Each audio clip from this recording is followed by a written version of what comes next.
दोस्तों नमस्कार। आपको बीपीएससी के द्वारा जो एईडीओ की वैकेंसी आई है उसके बारे में तो मेरे को लगता है कि जानकारी आपको हो गई होगी, सोशल मीडिया के द्वारा या न्यूज़पेपर्स के द्वारा या यूट्यूब्स वगैरह पे आपने देख ही लिया होगा उसको। मैंने भी उस पर एक विस्तृत वीडियो बनाया है, आप उसको भी चेकआउट कर सकते हैं। लेकिन हम आज इस वीडियो में बताएंगे कि जब आप फॉर्म भरने जाएंगे, बीपीएससी का एईडीओ का फॉर्म भरने जाएंगे, तो उससे पहले आपके पास डॉक्यूमेंट्स कौन कौन से होने चाहिए, आपके पास कौन कौन से डॉक्यूमेंट्स होने चाहिए और उन डॉक्यूमेंट्स में क्या सावधानियां आपको बरतनी चाहिए फॉर्म भरने से पहले, और डीवी के बारे में डॉक्यूमेंट वेरिफिकेशन कैसे होता है बीपीएससी के द्वारा, इसके बारे में भी हम थोड़ी सी चर्चा इस वीडियो में करेंगे। तो आप ऐसा कीजिएगा कि मेरे चैनल को सब्सक्राइब कर देंगे और अपने दोस्तों को भी शेयर कर दीजिएगा ताकि उन तक भी ये मेरा वीडियो पहुंच सके और उनको भी डॉक्यूमेंटेशन में कोई परेशानी न हो, और जो जो डॉक्यूमेंट्स उनके पास न हो वो अपने पास उसको रख लें। तो चलिए फटाफट हम शुरू कर देते हैं। देखिए आमतौर पे क्या होता है कि बीपीएससी के द्वारा जो वैकेंसियाँ ली जाती है, जैसे टीआरई 1, 2, 3 तक जो वैकेंसी ली गई है या बीपीएससी के द्वारा और भी वैकेंसी ली गई है, तो आमतौर पे देखा गया है कि वो ज़्यादा डॉक्यूमेंट्स की डिमांड नहीं करते हैं। जैसे कि मैट्रिक से लेकर के इंटर और बीए एमए का जो मार्कशीट वगैरह है सब कुछ आपको वो अपलोड नहीं करवाते हैं, आमतौर पे ऐसा देखा गया है। और इस वैकेंसी में भी मोस्टली आपको वैसा ही देखा जाएगा, वैसे ही डॉक्यूमेंट्स की डिमांड की जाएगी। ठीक है, तो आप ऐसा कीजिएगा कि डॉक्यूमेंट्स में सबसे बड़ी सावधानी ये बरतिएगा कि आप ये देख लीजिएगा कि आपके पास जो भी डॉक्यूमेंट्स है, ख़ासतौर पे मैट्रिक का जो डॉक्यूमेंट्स है उसको चेकआउट कर लीजिएगा कि उसके अकॉर्डिंगली आपका सारा डॉक्यूमेंट्स है कि नहीं। इवन कि आधार वगैरह, कास्ट सर्टिफिकेट, ईडब्ल्यूएस या आपका डोमिसाइल जो भी हो, आपके मैट्रिक के नेम के अनुसार मैच करता है कि नहीं करता है, ये ज़रूर आप वॉच आउट कर लीजिएगा अपने डॉक्यूमेंट्स में। ठीक है, तो चलिए आप नोट कर लीजिए। सबसे पहले तो इसमें मोस्टली मांगा जाता है मैट्रिक का सर्टिफिकेट आपको अपलोड करने के लिए बोला जाएगा। हो सकता है कि मार्कशीट या सर्टिफिकेट दोनों में से एक आपको अपलोड करने के लिए ओरिजिनली बोला जाएगा। साइज़ तो आमतौर पे 200 KB 100 KB ही बीपीएससी के द्वारा रखा जाता है, और हम चाहेंगे कि आयोग इस साइज़ को थोड़ा सा बढ़ा करके 1 MB कर दे ताकि कोई भी डॉक्यूमेंट्स स्टूडेंट्स अपलोड करें तो वह स्पष्ट हो। ठीक है, तो साइज़ 100 KB से लेकर के 500 KB तक भी रहेगा तो चलेगा, 500 KB भी स्पष्ट दिख जाता है। ठीक है, और पीडीएफ फॉर्मेट में ये डॉक्यूमेंट्स मांगे जाते हैं ज़्यादातर बीपीएससी के द्वारा। तो सबसे पहला तो आपको मैट्रिक का सर्टिफिकेट डिमांड किया जाएगा, ओरिजिनल, जिसको कि आप मूल प्रमाण पत्र बोलते हो। तो उसमें क्या किया जाएगा, उसको इसलिए मांगा जाता है कि आपका डेट ऑफ बर्थ प्रूफ के लिए उस सर्टिफिकेट का डिमांड किया जाता है। आपका जो भी डेट ऑफ बर्थ मैट्रिक पे होता है वहीं आपका वैलिड होता है थ्रू आउट आपका पूरे लाइफ। ठीक है, उसके बाद आपका एजुकेशनल रिलेटेड सर्टिफिकेट मांगा जाएगा। जैसे इसमें आमतौर पे ग्रेजुएशन का मार्कशीट या सर्टिफिकेट दोनों मांगा जा सकता है, या ग्रेजुएशन का मूल प्रमाण पत्र आपको मांगा जा सकता है। अगर आपके पास ग्रेजुएशन का मूल प्रमाण पत्र नहीं है, प्रोविजनल है, प्रोविजनल भी है आपको, जिसको कि ओरिजिनल से पहले आपको मिलता है, तो प्रोविजनल भी चलेगा अगर आपके पास ओरिजिनल नहीं है तो। लेकिन हम आपसे रिक्वेस्ट करेंगे कि आपके पास अभी बहुत समय है, 1 महीना फॉर्म में समय है, 27 अगस्त से लेकर के 26 सितंबर तक है, तो उसमें भी 1 महीने का समय है। आप अभी से लग जाएंगे तो आपका ओरिजिनल भी आपके यूनिवर्सिटीज़ वगैरह से कलेक्ट किया जा सकता है। तो आप ऐसा कीजिएगा कि आप अपना ओरिजिनल सर्टिफिकेट कलेक्ट करने में लग जाइए। ठीक है, उसके बाद ये तो हो गया आपका एजुकेशनल क्वालिफिकेशन से रिलेटेड, चूँकि इसमें बीएड वगैरह डिमांड किया नहीं गया तो बीएड वगैरह का सर्टिफिकेट तो लगेगा नहीं, तो आपका उसको डालने की आवश्यकता नहीं है, क्योंकि है तो शिक्षा विभाग का ये फॉर्म, लेकिन इसमें बीएड का डिमांड नहीं किया गया, डायरेक्ट वैकेंसी है ग्रेजुएट पास लोगों के लिए। तो ये हो गया आपका मैट्रिक का, हो गया प्रूफ, डेट ऑफ बर्थ के प्रूफ के लिए, और ग्रेजुएशन का मार्कशीट या सर्टिफिकेट दोनों डिमांड किया जा सकता है, या केवल सर्टिफिकेट भी डिमांड किया जा सकता है, उसका मूल प्रति। ठीक है, उसके बाद अगर आप कास्ट कैटेगरी में फाइट करते हैं, जैसे कि मान लीजिए कि आप बीसी में आते हैं, ईबीसी में आते हैं। आपको तो पता है कि बिहार में ओबीसी के कैंडिडेट को 2 कैटेगरी में बांटा गया है, एक ईबीसी यानी एक्सट्रीमली बैकवर्ड कास्ट और दूसरा बीसी यानी बैकवर्ड कास्ट। उसमें कैटेगराइज किया गया है विभिन्न कास्टों को, ठीक है। उसके बाद एससी एसटी। अब इसमें आप अगर फाइट करते हैं तो बीसी ओबीसी के लिए ध्यान रखिएगा, कंप्लीट रूप से ध्यान रखिएगा कि आपको एनसीएल प्रोड्यूस करना होगा। बहुत सारे ऐसे लोग होते हैं जो कास्ट सर्टिफिकेट को ही अपनी जाति प्रमाण पत्र मानते हैं। बीसी और ईबीसी के लिए बात कर रहा हूँ। तो बीसी और ईबीसी के लोगों के लिए एनसीएल जो होता है, नॉन क्रीमी लेयर का जो सर्टिफिकेट होता है, जो कि जाति आय निवास बनवाने के बाद बनता है, वो आपका वैलिड होगा, ठीक है। आप समझ गए होंगे कि ओबीसी यानी अदर बैकवर्ड कास्ट, जो कि ईबीसी और बीसी में कैटेगराइज किया गया बिहार में, उन लोगों के लिए एनसीएल का प्रूफ चाहिए, मतलब एनसीएल चाहिए सक्षम प्राधिकार के द्वारा।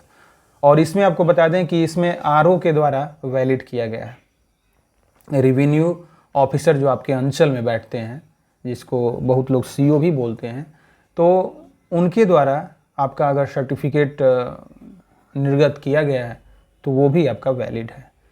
और कास्ट सर्टिफिकेट के मामले में एससी एसटी के लिए भी अनुसूचित जाति और जनजाति का सक्षम प्राधिकार जो आरओ वगैरह से भी बना रहेगा, डीएम तक बना रहेगा तो कोई बात ही नहीं है, लेकिन आरओ से भी अगर आपका बना रहता है तो आपका वैलिड माना जाएगा।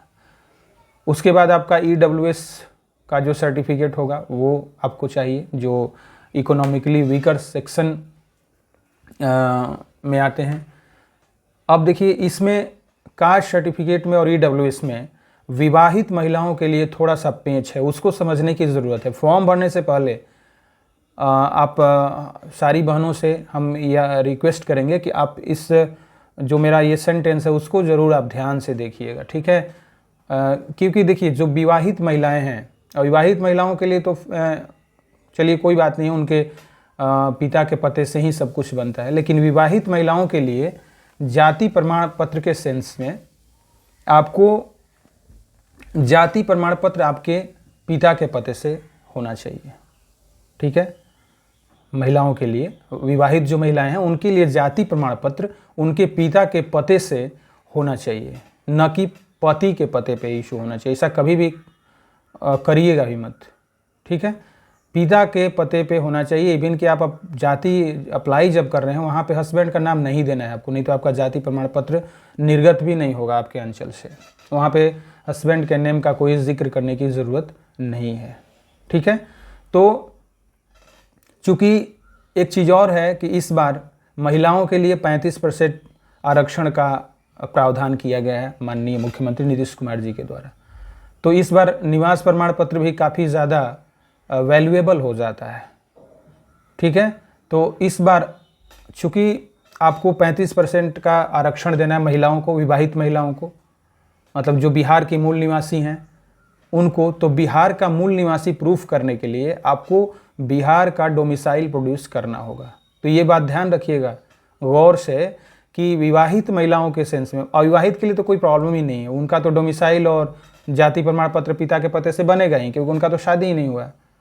जिनकी शादी हो चुकी है, जो विवाहित हैं, उनका निवास प्रमाण पत्र और जाति प्रमाण पत्र दोनों मैके के पते से होना चाहिए, ध्यान रखिएगा।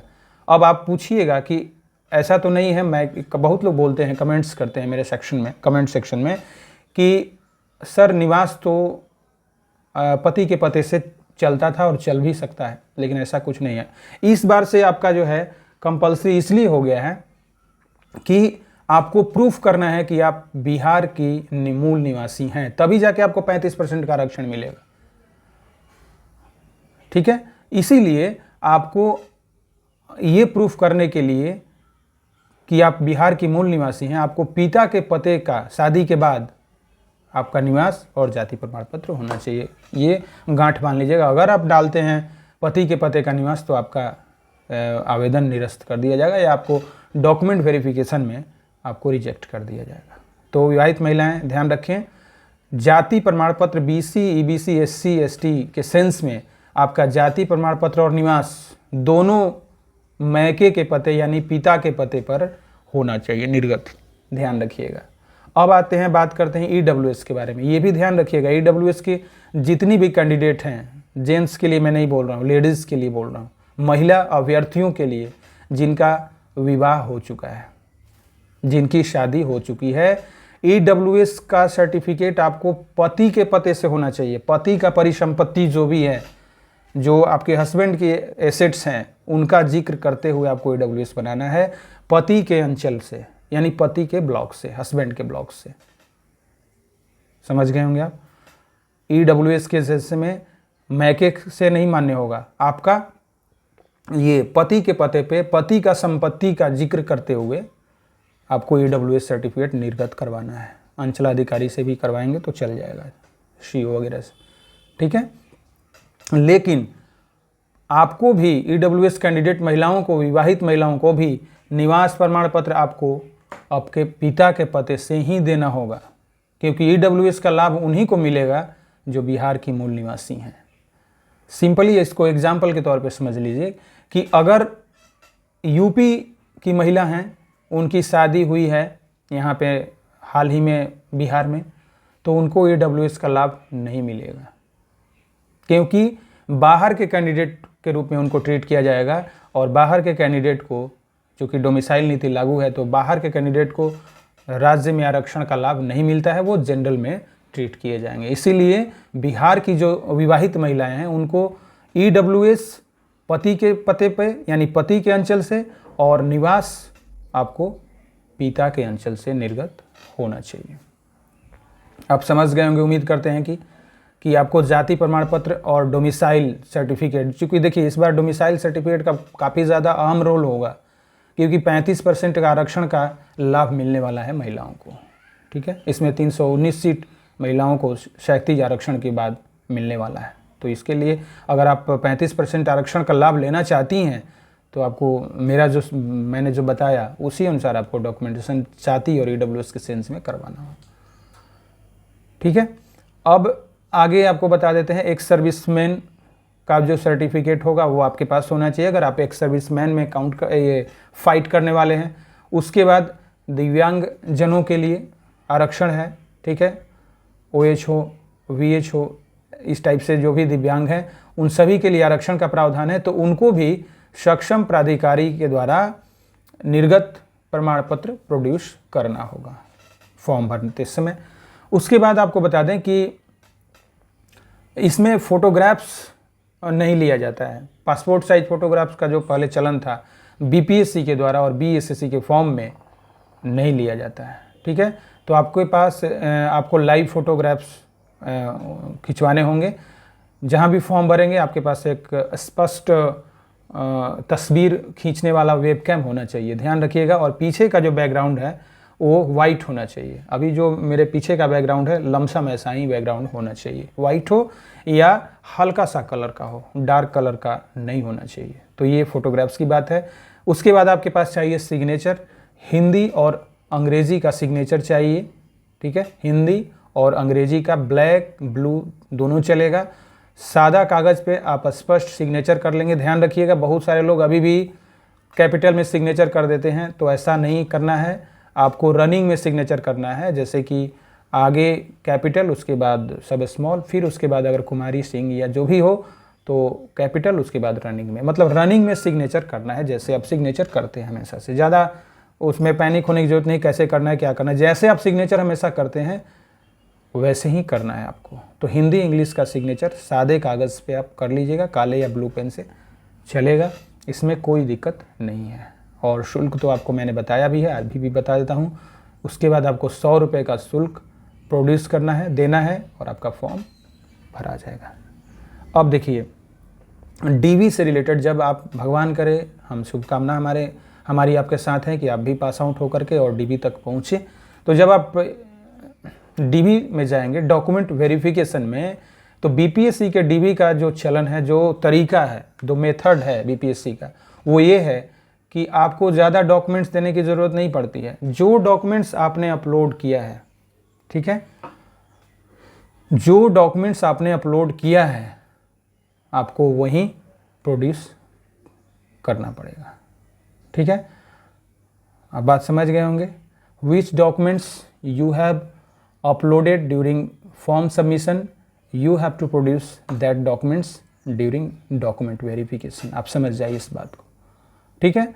तो उसमें कुछ मिसमैच नहीं होना चाहिए। जो डॉक्यूमेंट्स वो क्या करते हैं कि अपने सिस्टम पे उसको जूम करके देखते हैं, और जूम करके देखेंगे जो डॉक्यूमेंट्स में आपका जैसा डॉक्यूमेंट्स वो आपने अपलोड किया है वही डॉक्यूमेंट्स आपने प्रोड्यूस किया है, मैच करता है तो ठीक है। अगर कहीं पे मिसमैच होता है तो आपको समय दिया जाता है, ऐसे आमतौर पे 7-8 दिन का समय दिया जाता है। उसके बाद अगर आप फेल कर जाते हो तो फिर आपका रद्द कर दिया जाता है, ठीक है। लेकिन आपको टाइम दिया जाता है। बहुत सारे एग्जामिनेशंस में तो ऐसा देखा गया है कि अगर किसी का डॉक्यूमेंट्स वेरिफिकेशन गलत हो गया है, ऐसा नहीं कि आपका मिसमैच हो गया तो किया जाएगा, मतलब आपका किसी तरह से गलत डॉक्यूमेंट्स अपलोड हो गया है तो उसको समय दिया जाता है, और आपको सही डॉक्यूमेंट प्रोड्यूस करने के लिए भी समय दिया जाता है। ऐसा कुछ नहीं, लेकिन ऐसी नौबत हम आने क्यों देंगे। आप सही से अभी से अपना डॉक्यूमेंट सब सुधरवा लीजिएगा फॉर्म भरने से पहले, तब जाकर फॉर्म को अप्लाई कीजिएगा। उम्मीद करते हैं कि ये जानकारी आपको अच्छी लगी होगी, और अगर अच्छी लगी तो अपने दोस्तों को भी शेयर ज़रूर कीजिएगा, नहीं तो उनको परेशानी हो सकती है। नमस्कार।